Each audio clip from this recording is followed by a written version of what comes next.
Olá, olá, seguidores do Meio Amargo! Hoje é dia de falar sobre Thor, Amor e Trovão, produção mais recente da Marvel e da Disney. Get the popcorn now. Let me tell you the story of the space Viking, Thor Odinson. He was no ordinary man. He was a god. O filme começa com um questionamento que não tem nada de simples. Nas guerras, nas situações de doença, por que a gente deixa morrer uma figura tão pura, tão querida quanto as nossas crianças, se os deuses teriam, a princípio, a capacidade de evitar essas catástrofes? O filme começa quase como uma fábula cética, porque a gente tem a figura do Gorr, interpretado pelo Christian Bale, que perde a filha, isso não é um grande spoiler, e depois disso ele vai alimentar toda a raiva dele contra esses deuses que não ajudam muito, e ele vai se tornar o vilão principal dessa história. O amor do título tem menos a ver com amor romântico do que com amor pelo próximo, o amor por aquele que vai continuar o nosso legado. Aqui as crianças são muito mais importantes do que em qualquer outro filme da Marvel até agora, e eu não falo só enquanto espectadoras, porque claro, criança não vai sozinha ao cinema, então os pais têm que levar e pagar seu próprio ingresso, então cada criança significa pelo menos 2 ingressos, mas também na própria trama. The old ex-girlfriend. What's it been, like 3, 4 years? 8 years, 7 months and 6 days, give or take. A narrativa se abre com uma pequena retrospectiva da história entre a Jane e o Thor, para quem não assistiu aos filmes anteriores, e eles são definidos como um casal que um dia se amou e pensou em ter filhos. O próprio Thor e a Jane, na infância, vão ser descritos pela orfandade, e chegando nos momentos mais importantes, as crianças de Asgard serão fundamentais nessa história. Como de costume na Disney, o que pode ser tanto nas animações infantis quanto nos filmes de super-herói, se você perdeu alguém muito querido, geralmente mãe e pai, mas também filho, esposa, namorada, etc., isso vai te motivar a entrar numa batalha. É engraçado que nenhum desses grandes personagens entram numa luta interplanetária, correndo risco de morte, em nome de uma causa alheia. Se eles não estiverem diretamente investidos naquilo, se eles não sofrerem na pele a perda de alguém, eles não se metem na história dos outros. A gente fala então de uma política que é bastante individualista. E um dos principais indícios pelos quais ela não tem uma crença muito grande no coletivo é o fato de que a ciência, representada pela Jane, uma cientista brilhante, não vai ajudá-la nos momentos mais importantes. Ela tem grandes conhecimentos sobre o universo que não vão servir de absolutamente nada quando ela se vê confrontada a grandes problemas no meio dessa história. I just want to say that was very, very impressive what you did back there. He's just my first bad guy. É curioso que para um universo com tanta capacidade de se regenerar, a morte e o sacrifício sejam motores fundamentais da história. Na Marvel, qualquer personagem morto pode retornar, seja numa outra linha temporal, seja na forma de uma outra pessoa, seja por algum efeito mágico, e mesmo assim essas histórias dependem muito do medo da morte ou do medo da morte alheia para se desenvolver. Aqui, de novo, a gente vai ter uma figura muito importante do mártir, da figura sacrificial, para permitir que essa história tenha um grande impacto emotivo. Quando esses filmes mais contemporâneos de super-herói, que se tornaram fenômenos de bilheteria, existiram, muitas pessoas reclamavam porque os heróis de, digamos, 25 anos atrás, eles eram figuras muito idealizadas. Eles eram muito perfeitos, corretos, não duvidavam, não tinham dúvidas morais, não faziam nada errado. Eles eram uma representação perfeita do bem contra os vilões, que eram representações do mal. Os espectadores e os críticos começaram a cobrar então alguma forma de complexidade psicológica para esses personagens. Eles não podiam apenas ser perfeitos demais, porque isso tornaria até difícil nos identificar com eles. Por isso, a gente começa a ter figuras de heróis que por algum momento flertam com o mal ou que fazem alianças com figuras de moral dúbia, e especialmente esses vilões que nada mais são do que personagens que tiveram alguma grande dor pessoal, uma perda muito importante, mas nunca conseguiram elaborá-la. Por isso eles alimentam esse ressentimento até se voltarem contra a população inteira, o mundo inteiro, o universo inteiro, para expiar a culpa ou a dor que eles sentem. Isso dá a impressão muito engraçada de que talvez se existisse terapia nesses mundos mágicos, essas histórias nem virariam longas metragens.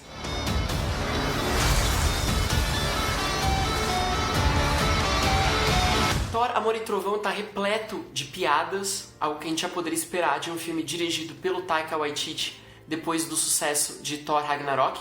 Mas vale pensar que tipo de humor é esse. O filme é muito dependente de um tipo de comédia verbal. Sem brincadeira, não se passam 30 segundos sem que tenha alguma nova piada no roteiro, inclusive em momentos muito sérios, como por exemplo com crianças em perigo ou com um personagem à beira da morte. Nessas horas é engraçado porque o Chris Hemsworth está acostumadíssimo com esse tipo de humor, que é meio infantil, meio autodepreciativo.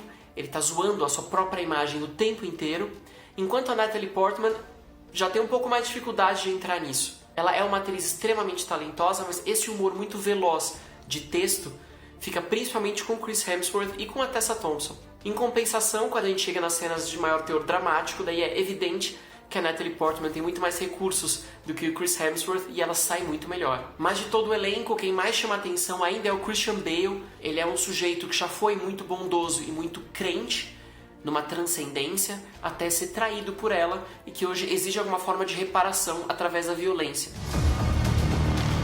So this is my vow. All gods will die.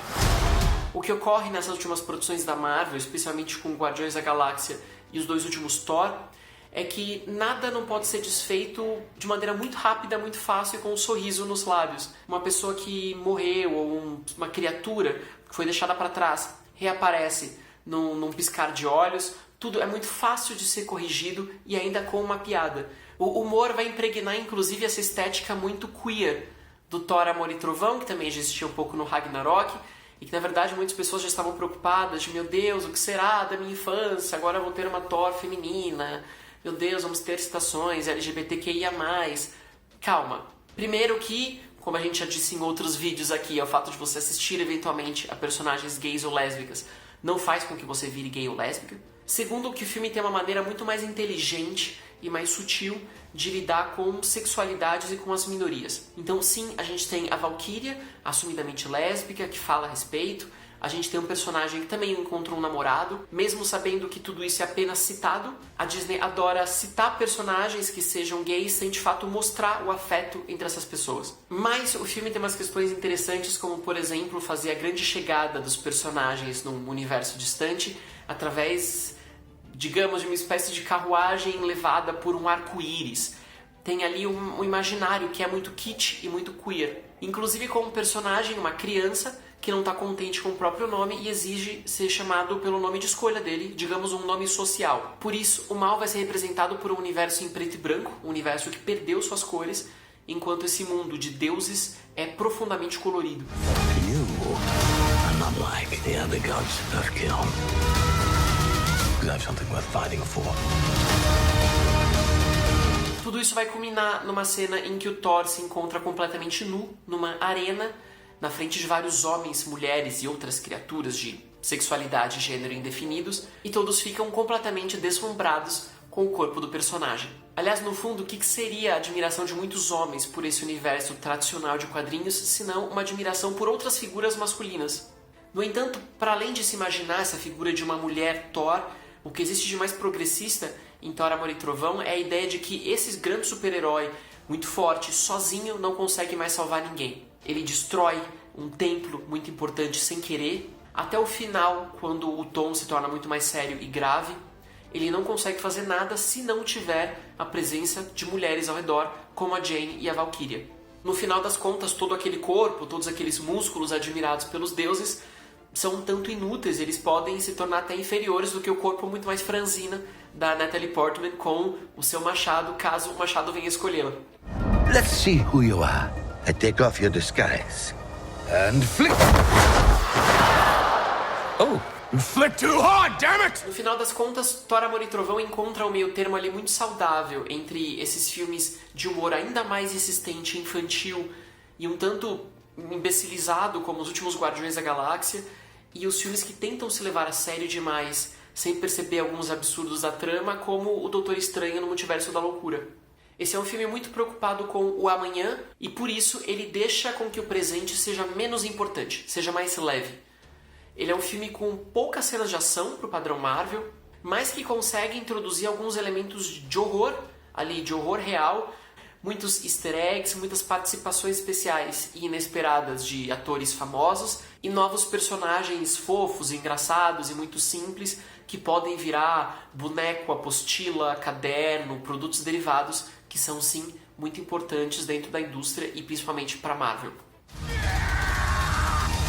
Para um filme que começou se perguntando se a gente precisava de deuses, se eles eram realmente importantes, ele vai terminar dizendo que sim, nós precisamos deles, mas que eles não são tão infalíveis quanto a gente poderia imaginar. O que esse roteiro faz é basicamente humanizar as figuras superpotentes de deuses, enquanto ele confere poderes aos humanos mais frágeis. I need to figure out exactly who I am.